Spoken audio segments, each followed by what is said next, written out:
Okay, it's recording. So, hi, we are group two. I am Hannah Kim. I'm I'm Kristen. Ariana Moody.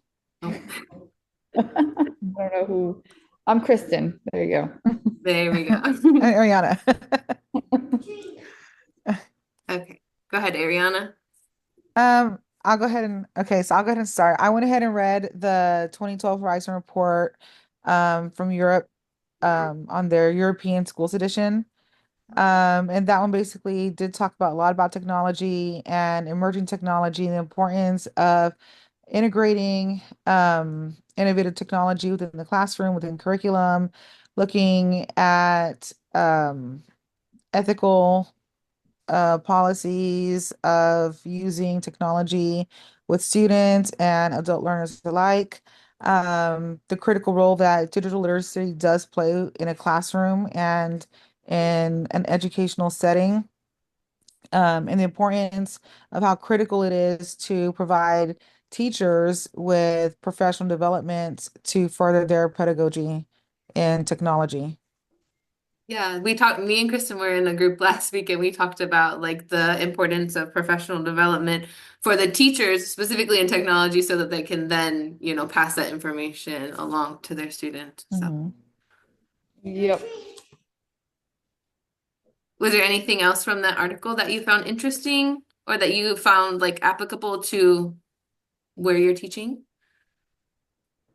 Yeah, so a lot of what they do is what I already been doing in my classroom with my students in elementary, Hmm. because I am very heavily STEM driven and take more of a transdisciplinary approach to education and creating my lessons. My students have already been using a lot of different types of technology in the classroom, different platforms. Um, they create things with technology. They create books with technology. They just do a whole bunch of stuff, even with coding. Oh, wow. So What I age do found it you very teach again? relative to fifth grade, so Oh, about okay. 9, 10 Okay. years old.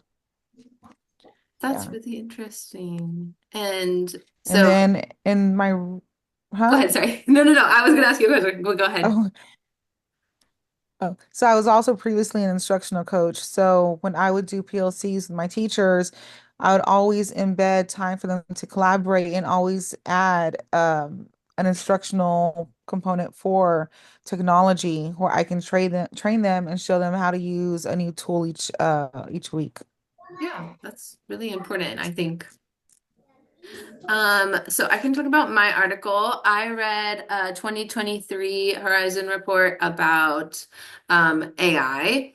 And it was basically, actually, I think, Kristen, I think it's the one you read last week, where it was a panelist of like 15 different people, and they talked about how to implement AI and like the actions that like the way you can use it and then also like planning for the future and using AI in the classroom and like in universities alike. There were a couple things that I pulled from the article that I really thought were interesting. The first thing is the article was talking about using AI for like a real-time translator. So like real-time teaching, translating from English, or I guess technically whatever language, to a different language somewhere in a different part of the world, or for a student who speaks a different language. So I thought that would be good use of technology. On paper, it sounds really good. I'm not sure how it would look in real life, like for translating, because even working with a translator, it's kind of choppy. So, like having a real person you're translating through and then to another person is kind of choppy. But I know I thought that was really interesting. And then the other thing regarding that, like with using AI for translation, is I was actually speaking to my husband a couple weeks ago. I was reading an article about what was it about? About students that are transgender, but basically it was a brand new article that had come out in English. And my husband is Korean, and he was like, as English speakers, I don't think you realize how privileged you are, me and others, because a lot of the articles are written in English, but a lot of times it's not translated into other languages. And so we actually don't even have access to that. So I kind of tied that into thinking like, oh, well, why wouldn't you be able to just like put it into AI? And then I was like, well, there's also Google Translate, but that's also sometimes a little bit like not not it's not the same. Like you're not getting the same information. So that's one thing that I was interested in this article. And the other thing that I learned about was AI Sandbox. I don't know, have you either of you heard of that or used that before? Mm-mm. Mm-mm. No? No. Okay. So yeah, I always thought this was really interesting. So basically, an AI sandbox is an environment where you can try like new features or new technologies or new algorithms within this space before it gets pushed out to the general public. So like basically like an area to test and collaborate with others before it's out for the whole world to use. So I thought that was a little bit interesting as well. So yeah. Mine was completely not about AI, really. Okay. It really is about how technology has changed higher education itself. After post pandemic, a lot of students want that flexibility of not just going to face-to-face class all the time. They want more of online classes, which I get. I mean, being Yeah. working full time, like going to work and then going to an in-person class, that's exhausting. That's a And lot, yeah. so like it talks about flexibility and how like how the universities have to do something because enrollment has gone down. They Hmm. thought it was going to go back up, but it's actually gone down after the pandemic. So this was a recent article then? I guess, yeah, because 2023, after yes. COVID. 2023. Yeah. Okay, yeah. So, and it was talking about like that and how like also we have like just the social impacts, political impacts, all of that. And right now, political impact is a big deal with um, Department of Education because they Right. also fund public universities as well. Yeah, yeah. Just That's a it's little about all of that, scary. how these universities have to change and adapt and with less money.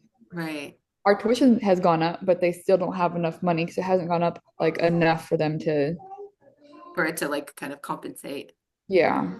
Wow, that's very interesting. Did you either of you find any of the what are you, the I know I always say the ISTE, but what do you call it, Kristen? Or how do you say it? Oh, the The ITSE. standards, ITSE, yeah. Any of the ITSE standards, I don't know if that what is correct, but applicable to what you read. Oh, I did. Yeah, a lot of what the ITSE standards were for this week were very applicable. I think all of them because it talks about the learner, um, the designer, as far as the teacher designing the lessons that were technology with integrated, providing the opportunities to communicate, even the part where it said the global collaborator That's and the digital yeah, tools. Like I thought of so, yeah, a lot of it. I think all of them touched on this article. yeah, I talked about the global collaborator and then just I think Yeah. there was something about some in the digital age, like maybe learning in the digital age Yeah. or something like that. Those were Hmm. definitely both applicable Yeah. to my Uh, article. Equity and citizenship, a lot they had like my report talked about a lot about equity and how equitable it would be for classes to be online, all online, and Yeah. it's really not because not everyone has the ability to get computers or have internet at home. Yeah. Yes. Yeah. Sorry. Oh, you're good. You're good. Anyone else have anything else they want to mention or say? Oh wow. Are we good? Yeah, I think we're good. Okay, excellent. I'm gonna stop.